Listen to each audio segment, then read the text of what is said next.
Quand on fait du dropshipping, il faut s'attendre à un certain nombre de critiques. Surtout lorsqu'on est débutant pour avoir un mindset solide et pas fragile comme Jean-Kevin, laisser tomber et crier que ça ne marche pas, se transformer en haters. Il y a un certain nombre d'influenceurs, de journalistes, de personnes qui ne tolèrent pas les personnes qui font le dropshipping. Ça fait partie du paysage de ce business model. Il y a le monde, les influenceurs, M6, mais aujourd'hui, je vais vous parler de Laura R qui m'a intrigué à travers une vidéo où elle cite que le dropshipping est un business malhonnête. En fait, je me rends compte qu'il y a encore tellement de personnes qui plongent la tête la première comme ça dans ce genre d'arnaque. Pour moi, c'est vraiment de l'arnaque, même si, petite parenthèse, le dropshipping, c'est tout à fait légal. C'est pas interdit, on peut le faire, je trouve juste malhonnête de faire ça. Je vais tirer les meilleures leçons des critiques de Laura R pour que vous puissiez en tirer un maximum de profit et éviter de faire ces erreurs-là. Bonjour à tous et bienvenue dans cette vidéo, Youssef El Khalai. On va commencer direct. Laura R, c'est une influenceuse, youtubeuse, blogueuse, voyageuse qui a fait une vidéo où elle fait un crash test pour tester un produit qu'elle a acheté, un produit qui est issu d'AliExpress et aussi d'un shop qui fait du dropshipping. Par cette vidéo, elle essaye de démontrer que de nombreux dropshippers ne font rien de plus que prendre un produit, le mettre dans la boutique et le vendre. Et par-dessus tout, ils se font une grosse marge. Donc dans cette vidéo, je vais vous donner les 10 leçons qu'il faut tirer de cette vidéo, les 10 critiques qu'elle fait dans sa vidéo pour en faire des leçons, tout simplement pour éviter de faire ces erreurs-là et au contraire améliorer son marketing. Première leçon, les produits n'ont rien à voir les uns avec les autres. En effet, lorsqu'on scrolle le site en question, on trouve des produits qui sont dans le make-up. Donc c'est un shop qui est spécialisé dans le make-up et pourtant on voit des produits qui n'ont rien à voir. Exemple de produits qui n'ont rien à voir, c'est les guides-là, ces écouteurs-là n'ont rien à voir avec le make-up. On voit des catégories qui ne sont pas très bien structurées sur la page d'accueil et donc du coup on a l'impression qu'on est sur un store généraliste. Pourtant le logo il est assez professionnel, les produits, les fiches produits sont très bien faites, donc à ce niveau-là il n'y a rien à dire.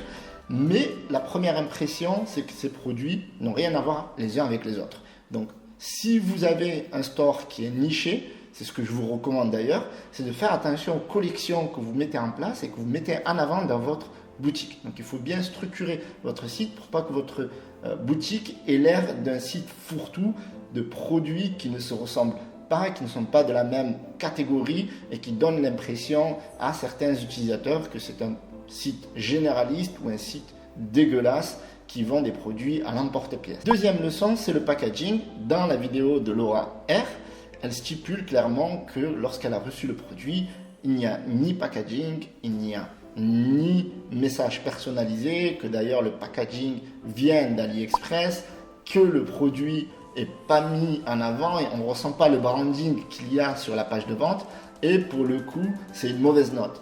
En tout cas, quand on commence le dropshipping et qu'on travaille particulièrement sur AliExpress, parce qu'il existe d'autres plateformes où on peut travailler, eh bien, on n'a pas le choix. C'est un business où on débute, donc on est obligé de faire comme on peut et de prendre les produits qui se trouvent dans des plateformes comme Amazon, eBay, Cdiscount, AliExpress et essayer de les promouvoir pour créer un système de cash flow et derrière faire sa marque. Parce que c'est vrai que faire du dropshipping à un moment donné, c'est bien pour se lancer, pour démarrer, mais après il faut créer sa marque parce que sinon on va avoir des critiques, on va avoir des mauvaises notes sur Trustpilot, etc. Donc il faut passer à un niveau supérieur, surtout lorsqu'on a des premiers résultats qui sont intéressants, passer par un agent, faire un bon packaging, mettre un petit mot, personnaliser au maximum le produit par rapport à la marque et éviter de faire l'erreur de continuer constamment à essayer de vendre les produits d'AliExpress pour ne pas se prendre la tête tout simplement. Troisième leçon, tous ces sites se ressemblent. En effet, la majorité des sites en dropshipping se ressemblent parce qu'on utilise quasiment tous le même CMS. Parfois, on utilise le même template, que ce soit Speedfly, Turbo, etc. Donc, pour éviter que notre site se ressemble, il faut mettre des logos qui soient top. Il faut créer une espèce de branding autour de nos produits mettre en avant des visuels qui claquent, faire en sorte que les utilisateurs se trouvent dans un environnement qui leur convient. Si par exemple on est dans le make-up, eh bien, il faut s'inspirer des grands shops de make-up. Cela dit, il y a une objection à ce niveau-là par rapport au design, c'est que sur mobile, la plupart des sites se ressemblent. Que l'on soit sur une boutique de Colourpop, qu'on soit sur Gymshark, qu'on soit sur un autre site, eh bien, si on regarde bien, sur mobile, la plupart des fiches produits se ressemblent. Et lorsque nous vendons sur les réseaux sociaux, que ce soit sur Instagram, qui est une application mobile, eh bien, forcément, la plupart des utilisateurs, ils vont avoir la même ressemblance. Cet argument est un bon argument pour ceux qui ont l'habitude de visiter des boutiques sur Shopify. Quatrième leçon, Laura R trouve qu'un site qui a des promotions de moins 60% sur la plupart des produits, c'est un peu kitsch. Que la plupart des promotions doivent se faire durant le Black Friday ou les soldes. Cela dit, bien que ce soit un bon argument, sur les réseaux sociaux, lorsque l'on veut vendre, si on ne fait pas de promotion, il est très difficile de vendre. Comme elle souligne, les gens attendent le code promo lors des placements de produits. En effet, c'est un argument de vente qui est très fort. Donc se passer des promotions est une grande erreur. Par contre, mettre la promotion sur tous les produits à moins 60%, comme vous pouvez le voir, ou moins 50%, etc., c'est une grosse erreur parce que ça fait un peu la foire fouille. Donc il faut éviter de mettre des promotions sur tous les produits à tir à l'arigot. Il faut éviter également de trop abuser sur les prix pour mettre des promotions de moins 50%, moins 70% qui vont faire un peu kitsch, je vous l'accorde. Cinquième leçon, vendre le même produit qu'AliExpress. J'aimerais dire, quand on débute, Laura, on n'a pas le choix. Parce que à ce moment-là, on n'a jamais vendu en dropshipping et que si on utilise la plateforme d'AliExpress, c'est justement une plateforme qui a été faite pour les dropshippers. Si aujourd'hui, il y a beaucoup de personnes en France et à travers le monde entier qui achètent directement sur AliExpress, il faut savoir que AliExpress, c'est le bébé d'Alibaba. Et que Alibaba est fait pour vendre des produits en importation et exportation, alors que AliExpress est fait pour les petits revendeurs. Et AliExpress a connu une telle notoriété qu'aujourd'hui beaucoup de monde connaissent AliExpress. AliExpress est un passage quasiment obligatoire pour ceux qui débutent et qui veulent faire leur première vente. Après, par la suite, je te l'accorde, on peut passer par un agent, mettre le branding, modifier le produit, améliorer la qualité, mais quelqu'un qui a que 500 € pour se lancer dans le dropshipping, il n'a pas trop le choix. C'est une très belle leçon à en tirer pour ne pas rester focus que sur AliExpress. Par exemple, moi, j'ai fait l'erreur pendant plusieurs années, au début, parce que moi j'ai commencé le dropshipping il y a un peu plus de 3 ans, de faire focus que sur AliExpress. À l'époque, les agents étaient pas très connus, il y en avait très peu, et ceux qui avaient des agents les gardaient secrets. Aujourd'hui, les agents qui nous permettent de trouver, améliorer, sourcer les produits, etc., ils sont beaucoup plus nombreux et c'est beaucoup plus facile de travailler avec un agent lorsqu'on fait déjà un certain nombre de ventes. Parce que si on fait moins de 10 ventes par jour, on ne peut pas travailler par un agent et là, on est obligé de travailler uniquement avec AliExpress ou des plateformes assez similaires. Sixième leçon, il n'y a que des avis 5 étoiles. Et là, je te l'accorde, c'est une très grosse erreur. Mettre que des avis 5 étoiles ou ne retenir que des avis 5 étoiles, comme tu soulignes, certains achètent des faux avis ou mettent de faux avis sur leur boutique. C'est une grande erreur parce qu'il n'y a pas de transparence avec les utilisateurs. Laisser que les avis 5 étoiles, c'est un peu louche, je te l'accorde. Sur ma dernière boutique, j'ai laissé des avis clients qui étaient assez médiocres. Certains étaient moyens et d'autres étaient bons.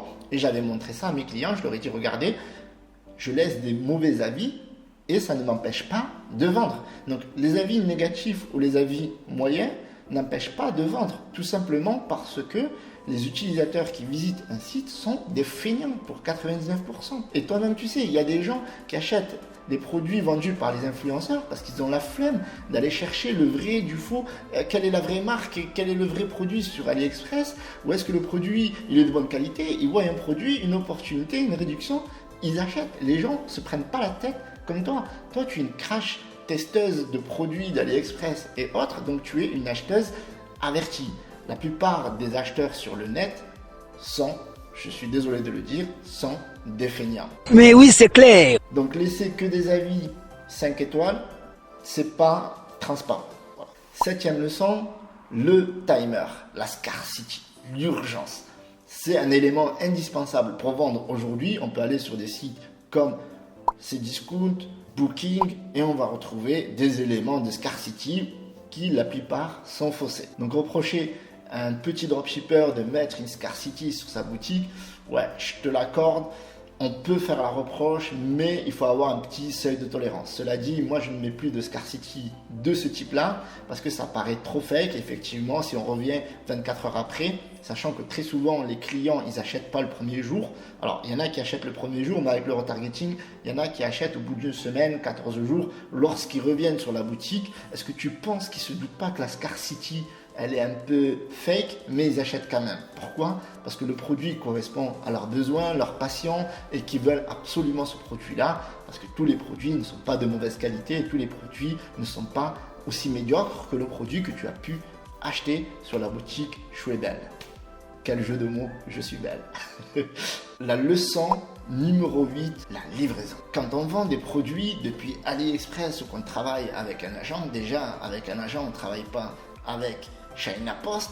Et d'ailleurs, même si on travaille sur AliExpress, je ne recommande pas du tout de travailler avec China Post. China Post, c'est pour la plupart du temps un shipping qui est gratuit, qu'il faut éviter parce que la qualité du shipping est à désirer et que la personne qui commande en China Post n'est pas sûre de recevoir le produit. Donc l'ORAR, tu as eu de la chance de le recevoir dans les 15 jours, qui est un très bon délai de livraison quand on fait du dropshipping. Leçon numéro 9. Les produits cosmétiques ne m'inspirent pas confiance, les normes sont différentes et la qualité peut ne pas être au rendez-vous. Effectivement, le produit que tu as testé, c'est un bébé crème, mouche cream, qui est une sorte de fond de teint qui est de qualité moyenne. Et effectivement, si on reçoit ce type de produit, que la qualité n'est pas au rendez-vous, on risque d'être déçu. Donc c'est vrai que les produits cosmétiques d'AliExpress peuvent être dangereux et être de mauvaise qualité. Il faut éviter d'acheter les produits cosmétiques d'AliExpress parce qu'elles n'ont pas les mêmes normes. La qualité, c'est vrai qu'on a fait déjà plusieurs tests. De nombreux clients ont essayé de vendre ce genre de produits. Certains ont été bannis carrément de Facebook. Les comptes publicitaires ont sauté, etc. Tout simplement parce que les produits cosmétiques d'AliExpress sont aux normes chinoises. Parfois, il y a des problèmes de pigmentation, etc. Donc moi, je ne suis pas un spécialiste de la peau ou du make-up, mais je te l'accorde, les produits cosmétiques d'AliExpress sont souvent de très mauvaise qualité. Leçon numéro 10, le nom du produit ne correspond pas. En effet, la marque Mouche Cream n'est pas le produit que tu as reçu. Et d'ailleurs, le produit que tu as reçu d'AliExpress n'est pas de la marque Sunisa. Alors, assez étrangement, ils ont les deux noms assez chelous. Je vous mets le nom parce que j'arrive même pas à le lire. Mais c'est vrai que l'un propose la marque Sunisa, l'autre propose Mouche Cream. Et tu reçois un produit qui a un nom super chelou. Donc, il y a beaucoup de dropshippers qui utilisent cette stratégie de branding qui est vraiment pas top. C'est-à-dire que c'est vrai que sur le papier, dire qu'on vend ce type de marque, ça fait branding, etc. Et quand le client reçoit un produit qui n'a pas le même nom, c'est complètement chelou. Moi, j'ai déjà vu des clients qui sont cabours, quoi, qui ont pris un produit, ils l'ont packagé au niveau des visuels, ils lui ont donné un autre nom et le gars il reçoit un produit avec des caractères chinois, on comprend même pas la description, les ingrédients, etc. Et donc du coup c'est ultra chelou et il y a énormément de personnes qui demandent des remboursements et c'est tout à fait normal. Donc Laura, je te remercie pour ces 10 critiques parce que nous de notre côté on peut en tirer de sacrées leçons et je voudrais revenir sur un point, là où tu fais une grosse erreur à mon avis, c'est que tu penses que les dropshippers, ce sont des mecs qui se roulent les pouces et qui ne font que contacter des influenceurs qui prennent la marge et c'est terminé. Donc il faut savoir que quand on gère une boutique, il y a un certain nombre de charges, que ce soit les frais Shopify, que ce soit les frais des applications, que ce soit les coûts publicitaires, les coûts des influenceurs, le marketing, et puis quand on fait du bon boulot, on travaille avec des agents, on fait du packaging, on avance, on progresse, et on met toutes les chances de notre côté pour essayer d'améliorer la satisfaction client et le service client. Donc c'est vrai que dans ce parcours de dropshipper, d'aventurier, le début c'est pas facile, donc on galère, on essaye de faire avec les moyens du bord, on fait des erreurs, on apprend, on les corrige, et on fait notre business de branding plus tard. Donc la plupart des dropshippers sont de jeunes entrepreneurs ou des personnes qui veulent quitter un job qu'ils n'aiment pas pour essayer de vivre la vie comme ils l'entendent. Donc aujourd'hui, tu es une très grande influenceuse, tu as plus de 300 000 abonnés sur YouTube, plus de 100 000 followers sur Instagram. Donc tu as de la chance de pouvoir accepter ou refuser des placements de produits qui ne correspondent pas à tes valeurs. Et c'est à tout ton honneur. Maintenant, tu ne peux pas reprocher à un entrepreneur qui se lance dans le dropshipping pour gagner sa vie, pour changer de mode de vie et faire une vie qui l'inspire plus. Et peut-être qu'il va réussir, et une fois qu'il aura réussi, il va créer sa marque et il va faire un travail qui va être beaucoup plus qualitatif. Donc le dropshipping, c'est pas un business pour vendre des produits pourris, mais c'est un tremplin tout simplement. Je te remercie pour ces 10 critiques, ces 10 erreurs que la plupart du temps nous faisons lorsque nous sommes débutants, mais je t'assure qu'on aspire qu'à s'améliorer et à progresser dans ce business. Ça a été une vidéo très difficile à faire pour moi, c'est pas dans mes habitudes. Si vous avez aimé cette vidéo, mettez un petit pouce bleu, abonnez-vous, partagez. Sur ce, je vous dis ciao ciao.